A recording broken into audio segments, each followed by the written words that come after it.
Almost there.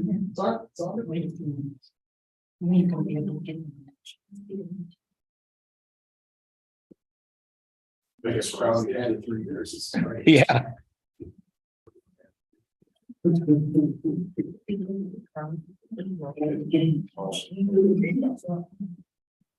Okay. Okay, well, yes, Dan, make sure you turn on your microphone. Oh. This one, make sure you get a microphone. Good evening. I'd like to call the November 14th, 2022 meeting of the Town of Cicero Zoning Board of Appeals to order. Please call the roll. Mr. Rabia, Here. Mr. Mays, Here. Mr. Bick, Here. Mr. Natale, Here. Mr. Stanton. Please take note of the fire exits located in the front and the rear of this room. At this time, please silence all cell phones and pagers. Please rise and join me in the pledge of allegiance.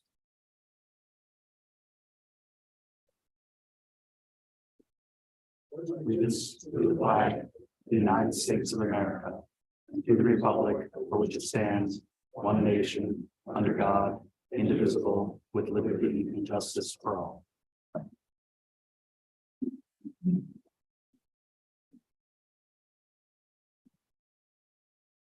Has everyone read the minutes of the October 3rd, 2022 meeting?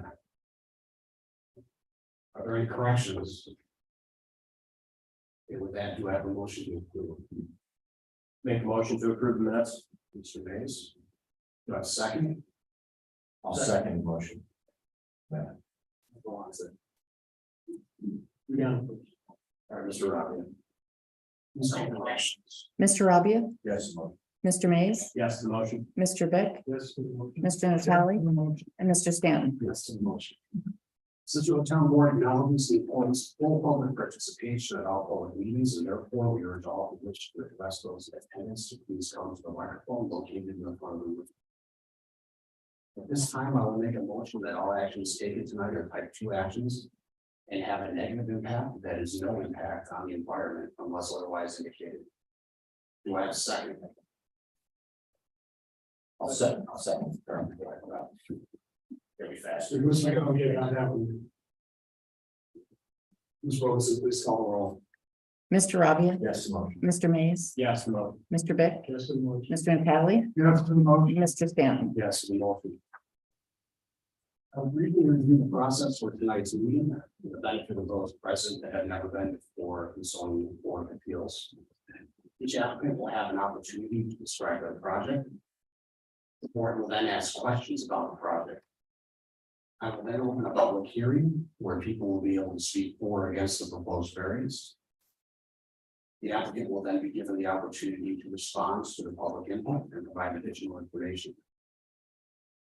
Board members will again have the opportunity to question the applicant.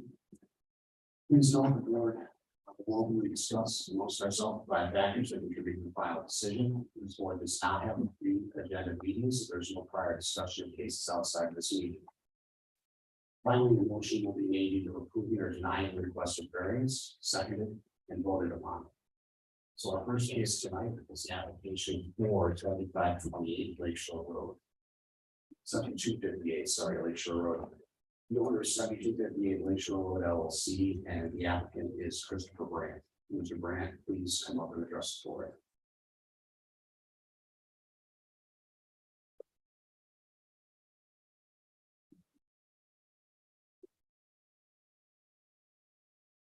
Good evening, Mr. Frank from Barrow Architecture. Thank you for the opportunity tonight to present my client's proposed project for you all. Now I'll just take a moment to sort of introduce and run through the proposed project. So the existing property that contains a roughly 1920s 2-story gambrel roof house.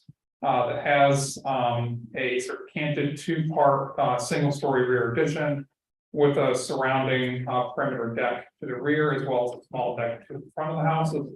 And then we have an existing, although pre-existing 2-car garage that's been extended once from its original configuration further to the north. The proposed project that is contained within the documents to you today is a proposed rear addition that would seek to demolish the existing one-story rear addition, as well as all the existing deck construction to the rear of the existing two-story gambrel main house. And then to construct a step rear addition, a two-story, essentially almost a straight extrusion of the existing gambrel roof shaped form of the main house, stepping down to a gable single-story family room at the terminal end of the addition, and a new significantly smaller deck from the current existing deck that wraps that addition. So the variance that we're requesting is two-part. One, that by creating this two-story addition to the south, we are extending a pre-existing non-conforming side setback condition. With the current house setback only 2'8" from the existing property line. We're seeking to step back just slightly from that so that we are able to meet and comply with New York State fire code for the proposed window openings in the new walls of the rear addition. And then also a lot coverage variance where we're exceeding the maximum allowable lot coverage. I'll note that the pre-existing conditions, some of which were not documented with a building permit application, already exceed the maximum allowable lot coverage. And so the current existing conditions as they are is a lot coverage of 1,872 square feet, which represents a 30% lot coverage. And the proposed lot coverage is 2,049 square feet. But notably, given how the coverage is determined by your zoning code, coverage only pertains to roof structures, and so the impervious surfaces or deck construction are not considered. So just to add those into there, overall, the construction of both structure, deck, and pervious paving is actually being diminished in our proposed design. But per your zoning code, we aren't increasing the current lot coverage to 2,049 square feet, which is roughly 32.8% of lot coverage. So I can run you through the drawings if you like. So on sheet A01, we have your sort of side by side of the existing site plan and the proposed site plan. And then using the the shaded areas there in the proposed site plan, you can see essentially the rectangular block of the single story rear addition, the south or down on the page, and then the sort of replaced staggered 2-story and 1-story rear addition that are accommodating our client's program and their desire to have 3 bedrooms and 2 baths on the second floor of the house for them and their visiting family. And then on the third floor to accommodate a family room and office towards the rear of the house. Our client, especially a husband, often prefers to work from home when he can get out of the office, and so having a private office separated from the street noise was desirable for them. Going to the more sort of blown up plans, that's essentially just showing what's contained within those additions. So again, we have the 2 new bedrooms that make for a total of 3 bedrooms on the second floor on sheet A10 on the second floor.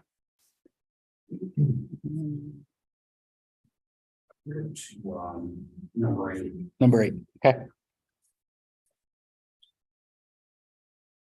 I think you want to go. One more. No, that's also an elevation of the plans.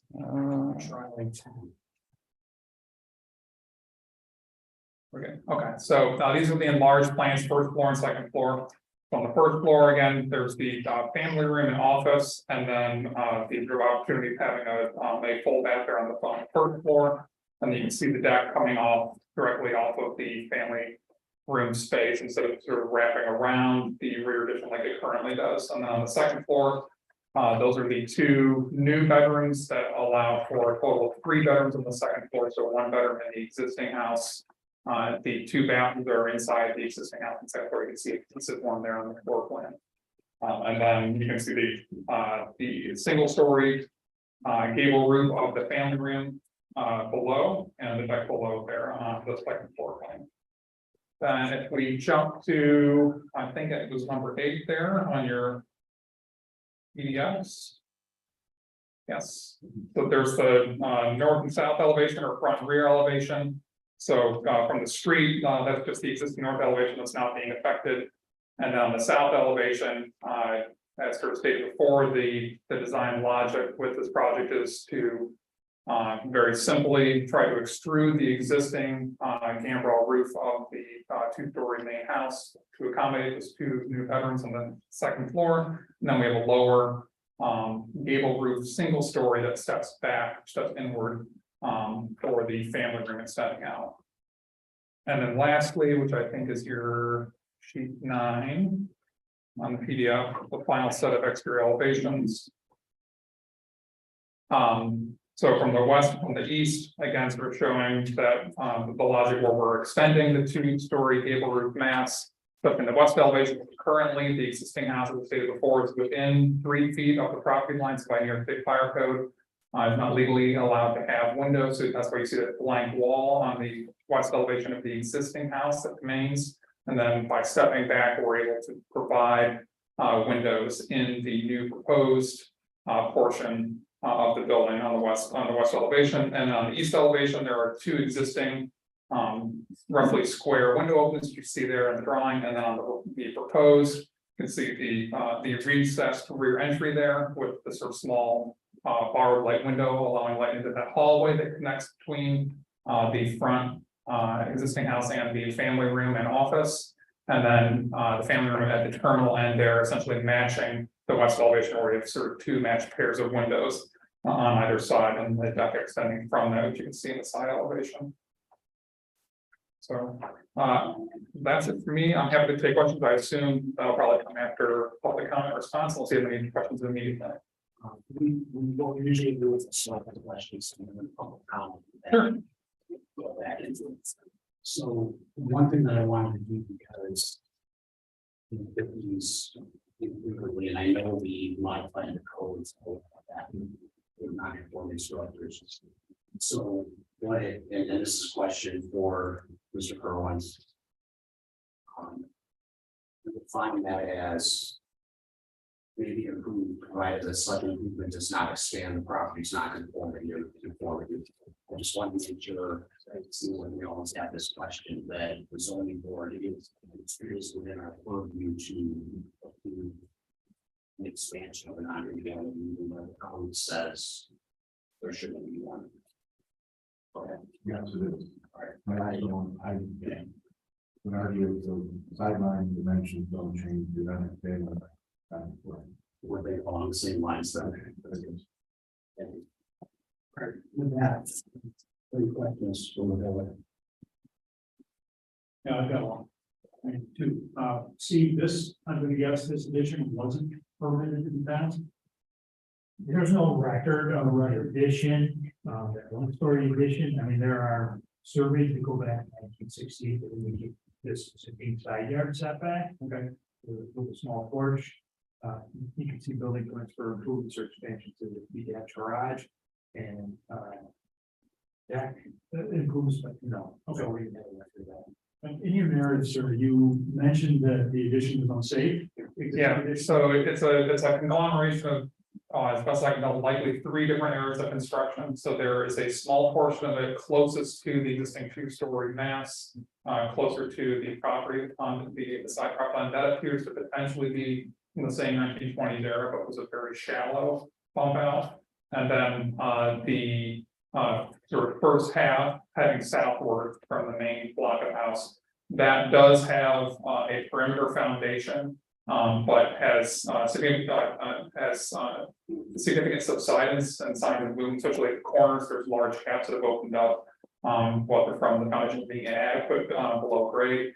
And then the last sort of terminal section of that southern extension backward is just a pile foundation, and it's not evidently clear if there even are concrete pilings beneath the pressure treated post. The main pressure treated posts in dirt, and then you have the deck surrounding that, just sort of another, I guess, 3rd or 4th era of construction on the back of the house. And my question wasn't about the existing foundation. I'm guessing that's why you call it unsafe. Yeah. And your plans for a new foundation would be So appropriate for the code. right, yes, yeah, so the intent would be doing a traditional foundation for upstate New York, so we'd be digging down, having the top of our reinforced concrete footer, minimum 4 feet below grade, and then building up with a reinforced concrete block wall all the way up to support the new floor and wall system that would be wood frame. So conventional but traditional construction in upstate New York. Thank you. And just to elaborate on that last question, you haven't, this property hasn't gotten to the point where the town has cited it yet, has it not? Okay. What else is there? I'm just curious, I see, the owner's listed as a business, an LLC. Is there any commercial business being done on the property? No, it's used as a long-term sort of getaway. So the owners are natives of upstate New York. But for the meantime, we're working outstate and then often travel and work from home or from here. When they're not having to be required to work in the office. I think that's really what's sort of prompted it.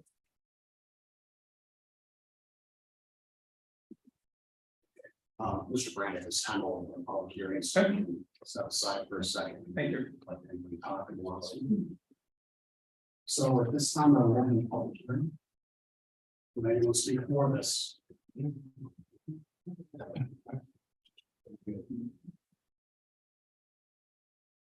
This is a floor, right? This is speaking for it. This is again, Okay, 1 second. oh, you wanted to do four? Okay. Yep, yes, sir. For first, thank you. Would anyone like to speak for this?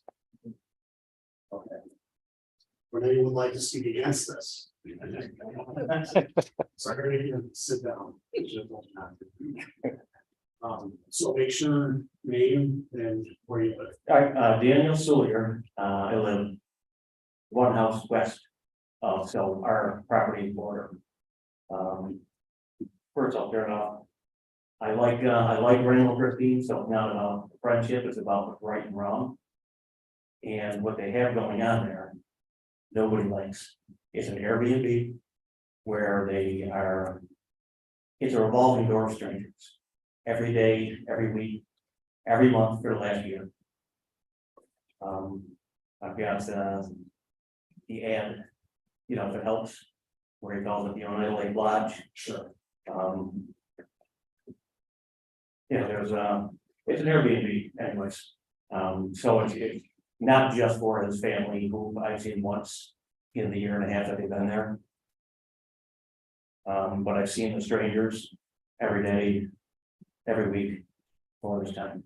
An Airbnb is illegal. We were told by Dominic from the town in the residential area. So I don't know how it's operating, to be honest with you.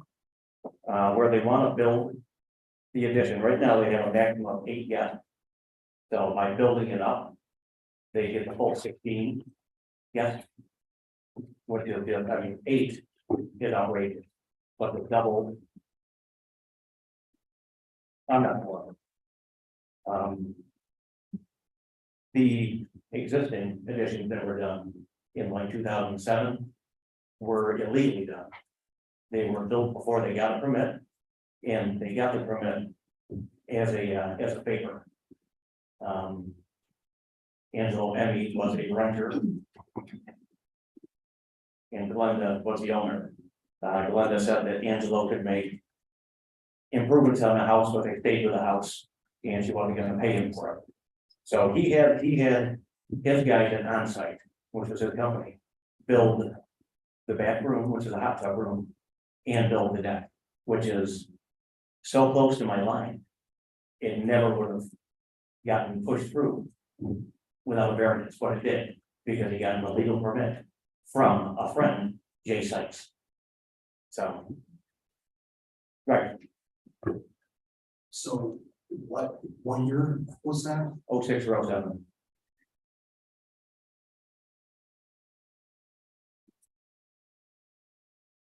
If you have a copy of the ad, if you have it ever gave you to share, that would be.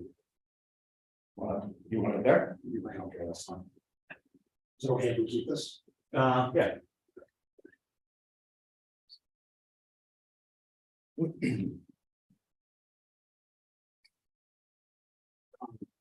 Mr. Procopio, we care to comment on the legality of your. This is an annual capital. One level currently, there's actually some. Proposed legislation is being proposed to enhance our ability to enforce. The use of property this way, currently as the code reads. Describes a first home bed and breakfast, defines that. And part of the definition includes transit use, and that use is only listed in agricultural district currently. Would site plan approval. When we have complaints and have had complaints relative to this use in a R10, R15, R12, whatever, our petition for us has been. It's not a permitted use in this district. We've had some success citing in that manner in most cases. The owners have stopped doing that. We've had the recent case where we cited in that manner, we did not prevail in justice court with our enforcement. So that's one of the reasons that we're trying to define short-term rental and assign certain districts to where that could happen in the future. We have the legislation for both. Public hearing continues December 14th, and we'll see what happens. What our position is back, first one, this is defined and district site plan.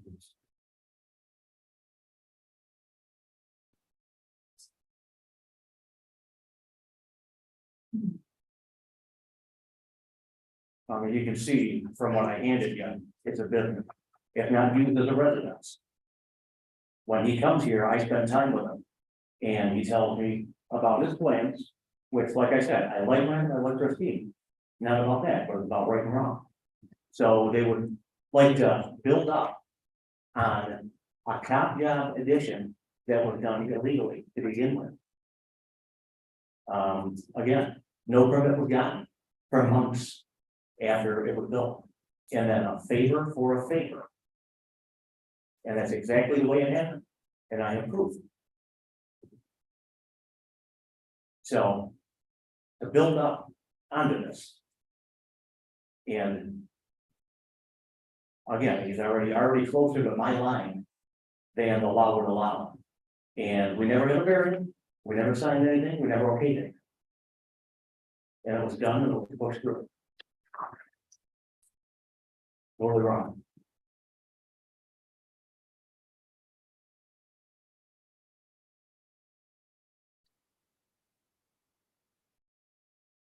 Does the board have any questions? Thank you, I appreciate it. Yep. Would anybody else speak against this? Yeah. Yeah.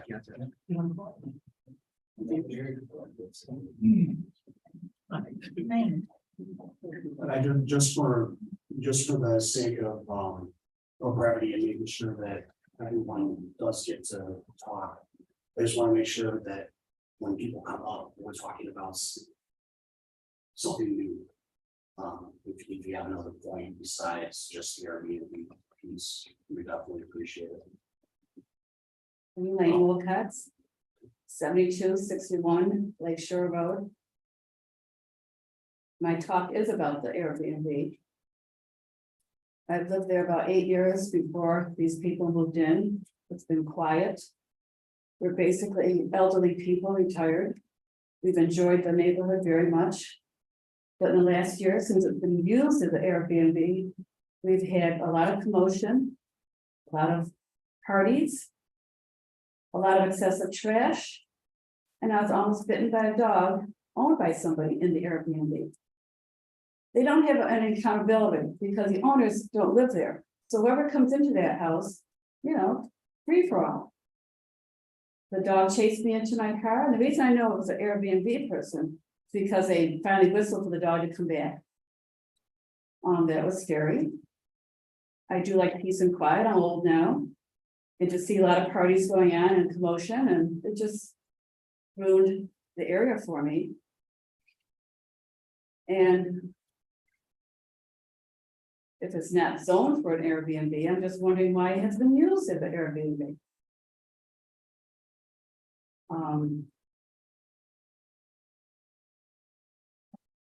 That's pretty much it. It's disappointing because it was so peaceful. And now, this. Thank you. Thank you.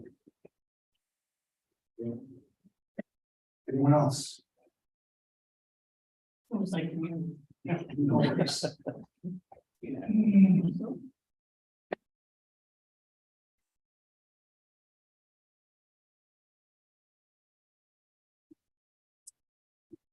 This gentleman over here said that, the owner, State your name and. Elaine Greenfield, I'm sorry. 7264 Lake Shore Road, right next door. This gentleman over here said that, the owner likes his peace and quiet there and works there from there. They're only there maybe 2 weeks a year. In the meantime, I'm next door, I have an in-ground pool, I'm scared to death some of those people partying are gonna jump the fence, get hurt in my pool, and I get sued. I don't want that. And the traffic is unreal. That's all I got to say, I won't mention Airbnb. Good job. Would anyone else speak against this?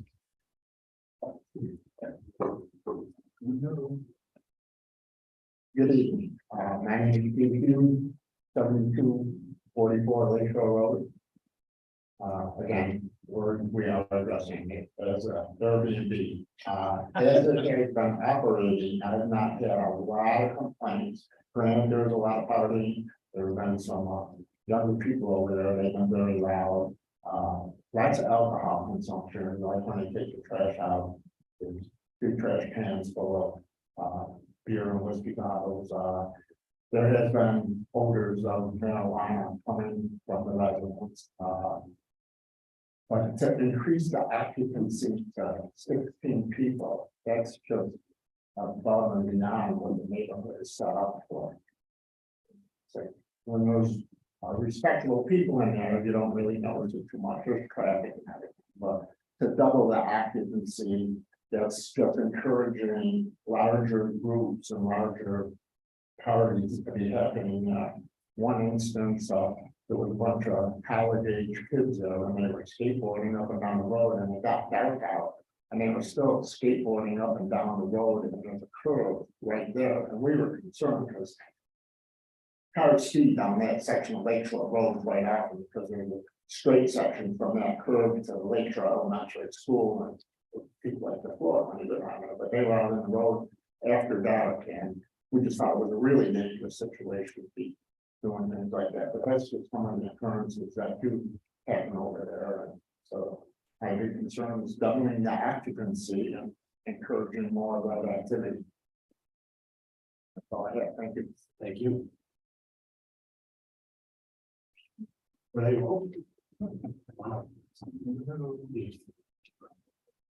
I wasn't gonna speak, but nobody else does. So my name is Randy Hughes. I live at 7244 Lakeshore Road. We're about 4 or 5 houses down from there.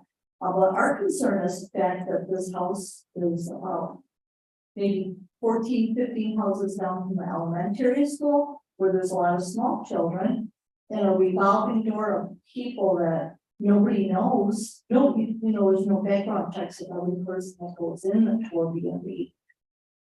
So it's a concern. Right next door to them has a little girl about 7 or 8 years old, and playing in the wrong yard because of the fact that you don't know who's in that house. So that was what I wanted to get at. Thank you. Okay, thank you.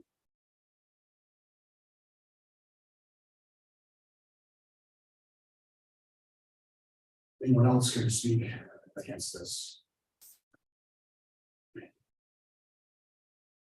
Okay, going once, going twice. At this time, I'll close the public hearing. Mr. Brad, if you could come back up.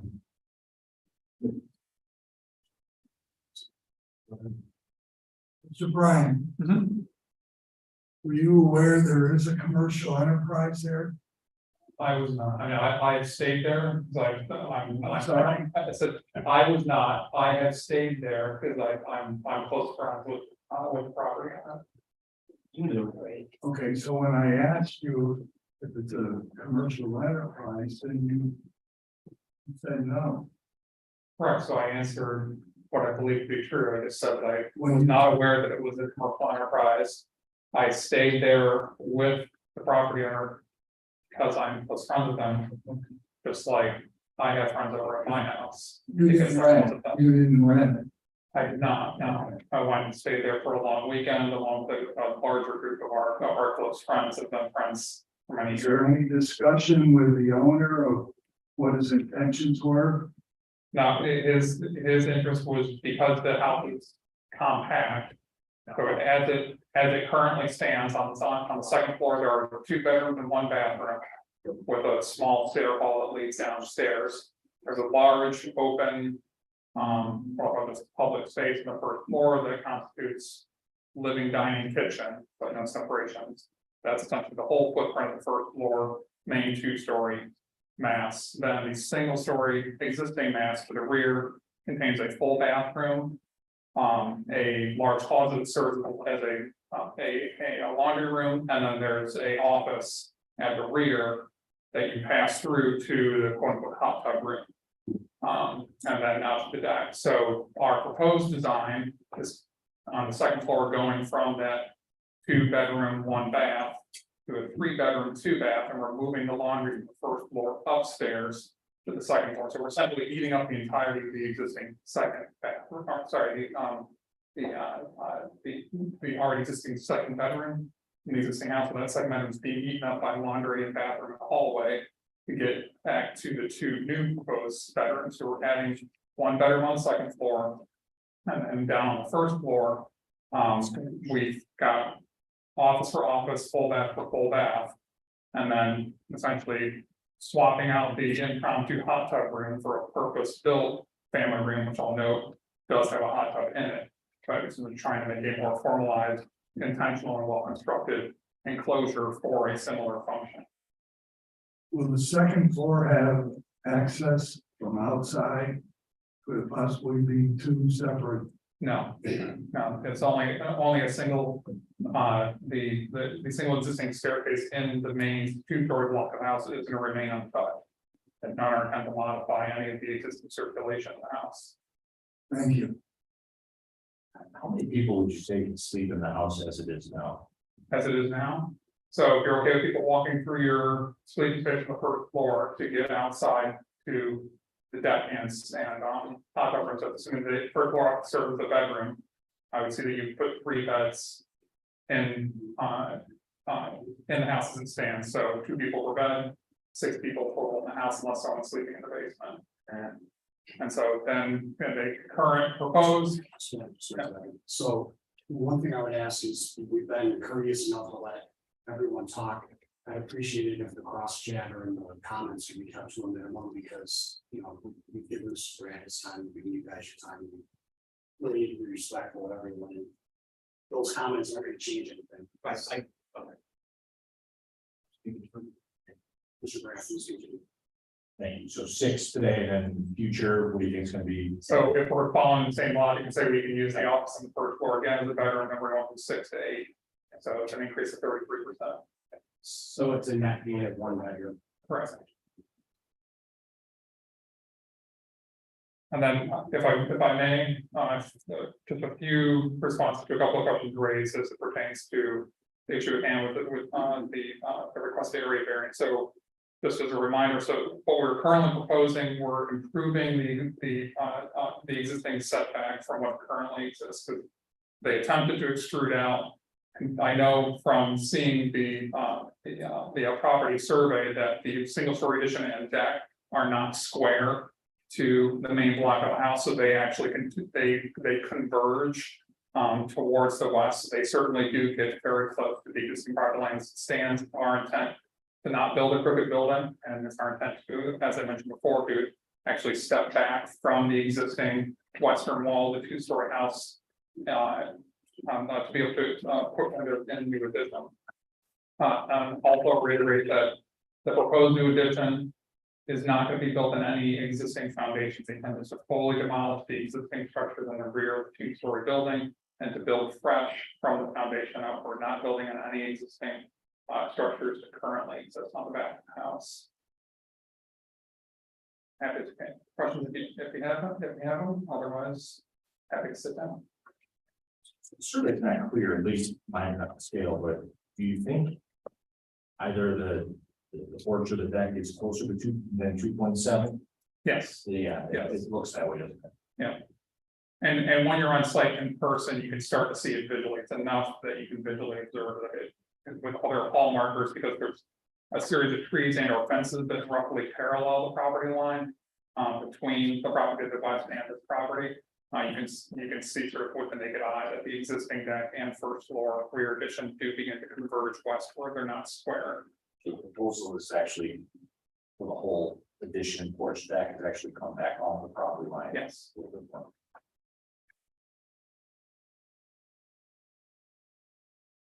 So the addition could theoretically have the entire thing should be a minimum of 3 foot 2 inches off. the property. Correct. Yeah. And the deck would be a little bit more than that. Yes. Yeah.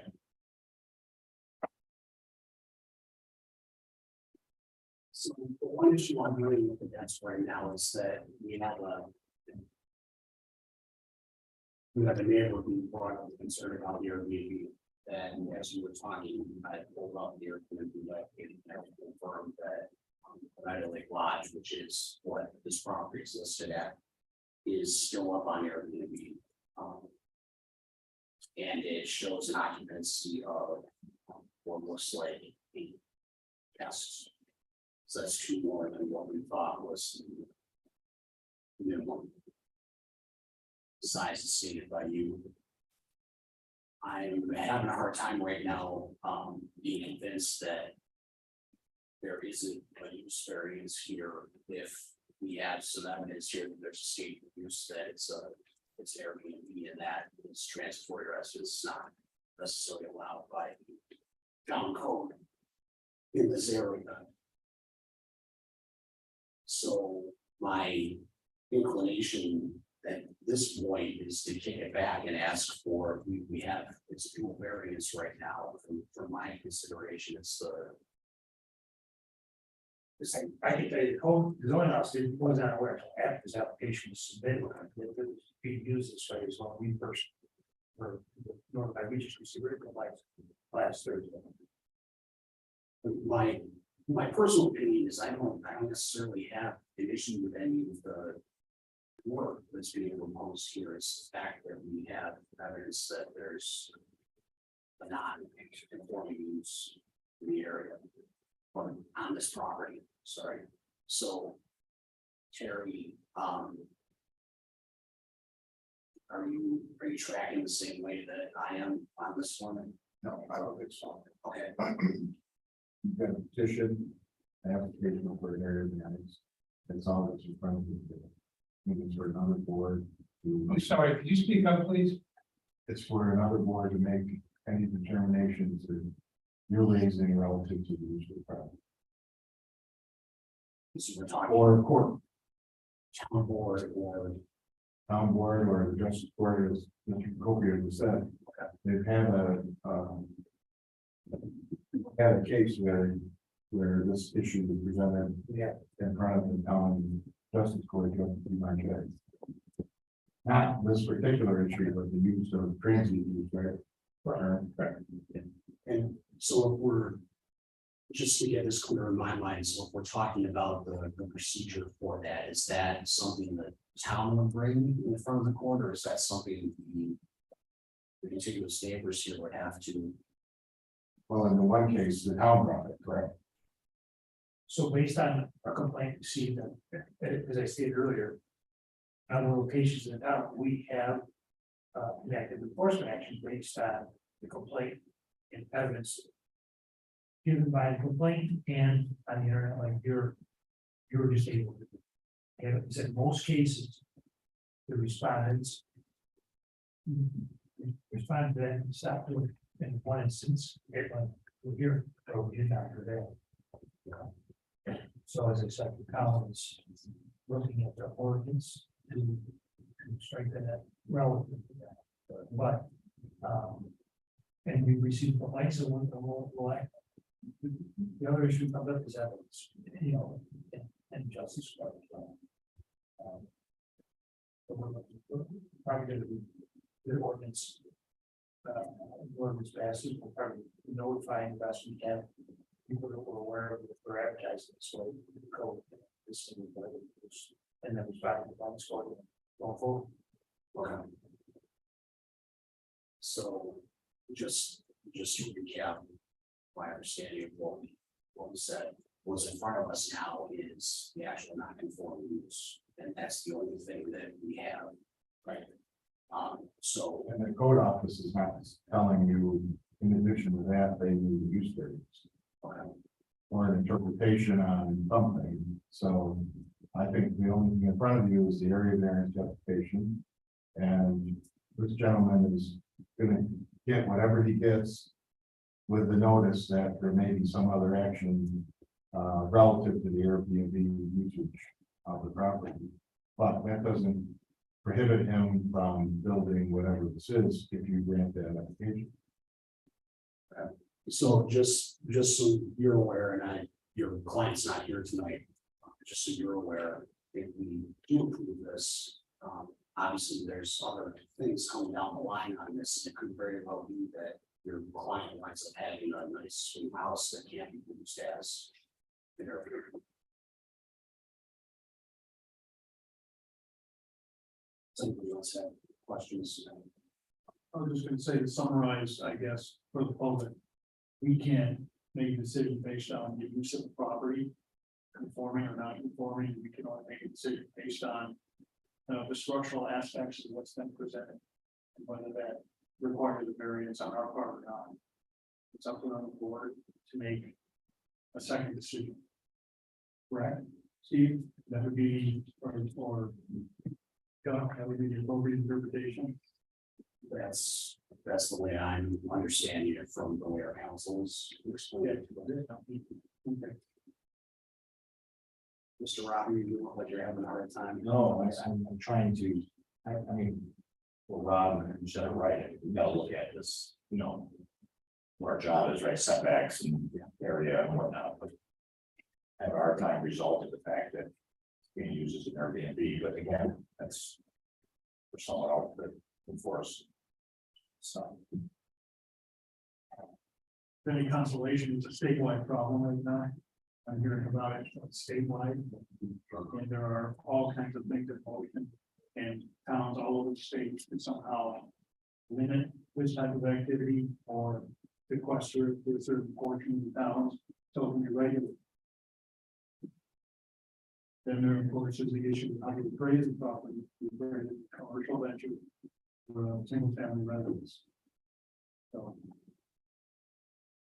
Steve, you have other cases like this, don't you? There's other situations like this, right? It's in the town, as far as the complaints relative to uses at Airbnb. We hear about them, they're not we don't get many complaints, there's been a handful, you know, last few complaints, but people who say, I'm sure you will, you know, every year whatever it's called, you're gonna see a lot of this. I don't want just along the lake, anyway. Does the town have any real concrete plans to try to define this issue in a stronger fashion so it can be regulated? The proposed legislation defines short-term rental. Because for instance, a single family residence, you might charge, right? It's a transient, it's the issue. So it's going to put a limitation on the length of time. For a minimum of 30 days is what's being proposed. What's the timing on that? What's the timing on that? There's a public hearing open, that was open the last hour meeting, will continue December 14th. And at that point in time, you expect to have some sort of resolution. I expect to talk about that. Other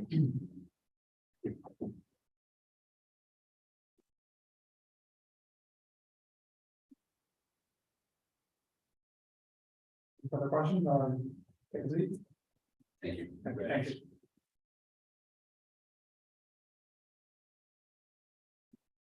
Yeah, I know it's supposed to be a couple, right? I'm trying to get a couple in my mind, right? If we do our job and hearing us, hearing the residents. Is there a? I know Gary said no, but is there a scenario where we wait till the town board meeting in a month and hear what they have to say? Maybe that changes the client's mind. Or the applicant's mind. Is that an option? Say it again. If we were to just, or this is the next meeting, wait till town board makes a decision?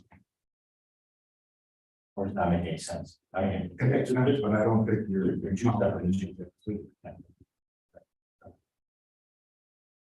They're using this property the way they're using it right now, whether you give the variance, you don't give the variance, they're still gonna use it.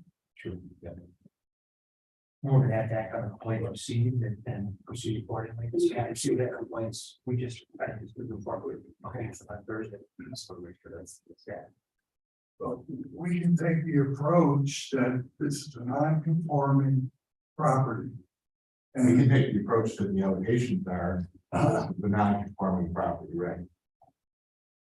if you can't expand it, you know, I mean, that's. Well, now you're It's making use of area. It's okay, it's like, let's let's talk about the non-conformity then, which I know it's right now it boils down to coverage. Right. Where there's a footprint expansion, but the footprint expansion is all towards the interior of the property, which doesn't.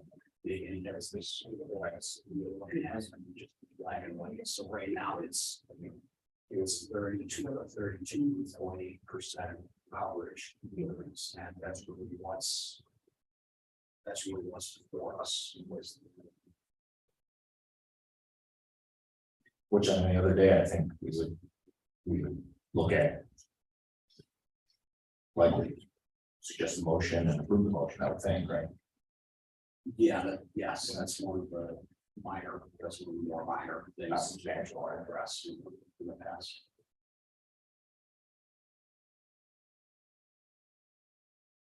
Any other discussion, Mr. Talent?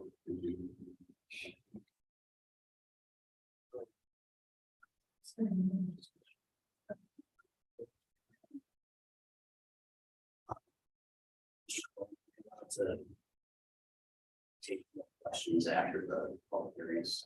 Problem with it if you want. Okay. Legally. Let's, if somebody has questions, come on up. We'll, just realize it's outside the public hearing. Couple of things. I mean, they're in violation of a code currently. So why wouldn't they be ordered to cease and desist until a decision is made? They're breaking the law right now, correct? I can't, that's not this board's decision to make. Well, I spoke with Dominic, and Dominic says it is in violation of the code.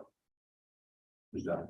Alex, code officer, is He's code enforcement, you know. well, he works from, so the position is that use, like any other, it's not listed in a lot of permitted in the district, our position is, it's not permitted. Providing evidence of proof that that's going on with another subject, that's why you submit a complaint, we investigate, and we take a worse action accordingly.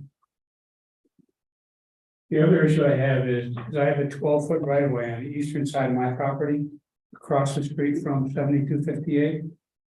And I have little kids going down there all by themselves to the lake, walking back and forth. And I told them to try to be careful. And one of the parents said, this is our property. This is our right of way. We can do whatever we want here. So the idea of having 16 people staying there with kids going up and down my right of way into the lake is scary. Because I'm responsible for anything that happens to children on my land. Thank you. Yeah.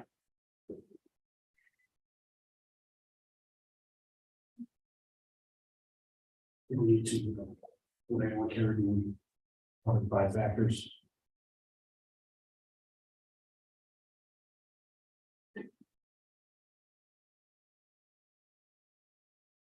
I'll do it. Thank you. With great hesitation, I'll do it. All right, number 1, whether undesirable change would be produced in the character of the neighborhood or a detriment to nearby properties. In terms of the actual structure itself and what the application is for, I would say no. The continuance of what would appear to be the original house is being extended southerly to match what's already there. And it looks like it would be significant improvement to what's already there. When you're ready, if you can put on the line, please. Mr. Rabia, Spirit of what's on the paper, I agree. Mr. Beck,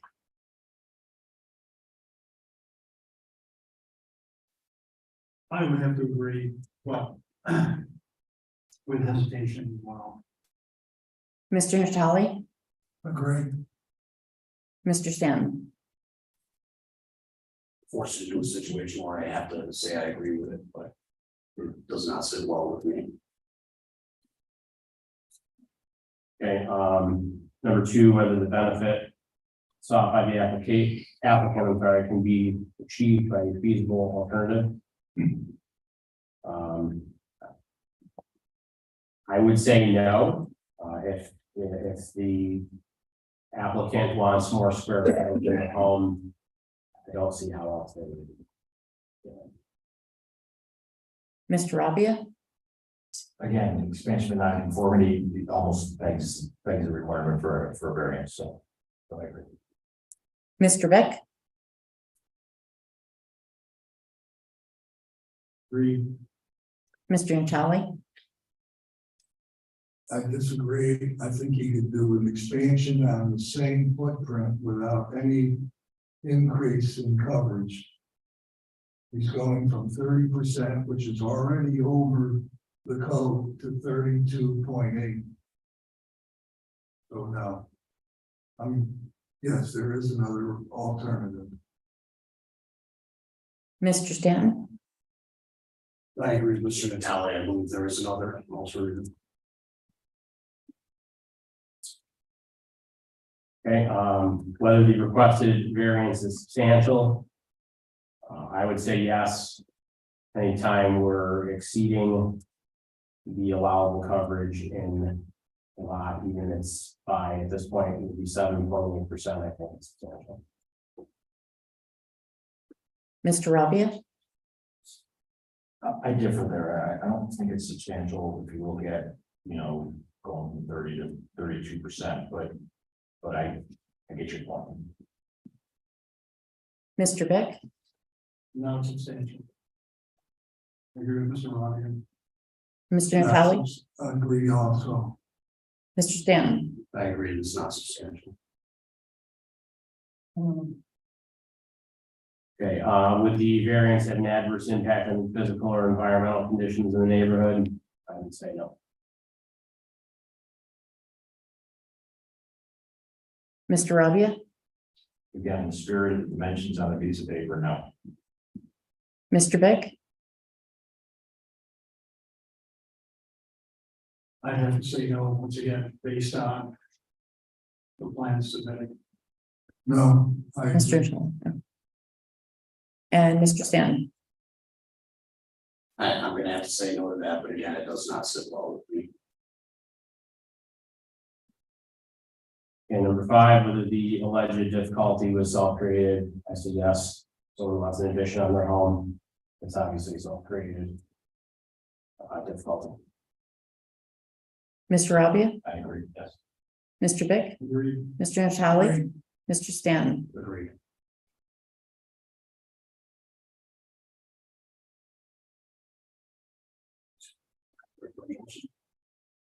I will make a motion to approve an area variance for Barrow Architecture, LLC, Christopher Brandt, 7258 Lakeshore Road, zone I-10. Expansion of the property is non-conformity to rebuild Existing one-story addition with the existing side yard setback of 3.16 feet will be expanded vertically with a second story addition, where a minimum side yard of 6 feet is required. And current lot coverage of 30% will increase to 32.8%, for a total lot coverage of 25% of the lot. Do I have a second? Second by Mr. Powell. When you're ready, please call the roll. Mr. Rabia, Yes, motion. Mr. Mays, Yes, motion. Mr. Beck, Yes, under protest. Yes, to the motion. Mr. Kelly, Mr. Stanton. If I can editorialize for just a second here, before I give my answer, this, as I've said, this doesn't really sit well with me. We've had some parameters set in front of us that we need to look at the actual dimensions of the house as opposed to the use that was brought to our attention this time. I really hope that your client understands that there's some significant allegations of things going wrong here, and that your client works to hopefully rectify some of those. But I can tell you right now that I'm leaning towards, I'm hoping that the town takes these allegations, these complaints, and follows them through to their fullest. With that, with the constraints that have been placed on me, I can vote yes to the motion. Motion carried. Congratulations.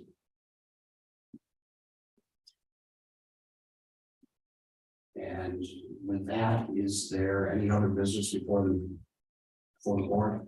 Mr. Stanton, if you don't mind, I would just like to urge the residents in this area to please attend the public hearing about this local law on December 14th. Is that the correct date? Okay. Yes, that's correct. Yep.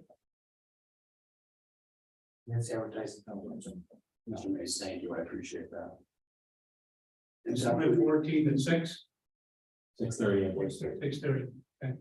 And I'd also like to add, please bring this experience with you, as you hopefully understand our hands are tied on this one. Do I understand right that they got the permission to go ahead and build? They got the permission to go ahead and build, however, there's a number of complaints in front of the codes department that are going to be pursued. Correct. And like I said, hopefully everything gets worked out and there's a nice, brand new house there that does not get to be used as an Airbnb. So it's gonna get moved away from my line, which is already illegal though, from the illegal. I don't understand that. That I can't address because that's something that's a pre-existing. So I have to hire a lawyer, okay. So the original building, I believe, is closer to the property boundary than the addition actually furnished. And so we don't have a record. This is new information to me that about the addition of we do that. Which we build something that is, this board just granted approval for the sites. Just, I think the front of the site, or setback, per lot coverage. So the existing site boundaries that it's coming back, you know, further than its current condition. It is being moved further along. So Mr. Procopio, would you be willing to talk to Mr. Studia during the business hours about this? I would definitely encourage you to come and talk to Mr. Procopio because he's got a lot of history with this town. Yeah. Any other business before the board? Okay. Our next meeting is scheduled for, I think it's December 4th. When did they ask? December 5th. So with that, there being no other business before the board, do I have a motion to adjourn? Motion to adjourn. Second. All in favor? Aye. Yeah, I got it. We adjourn.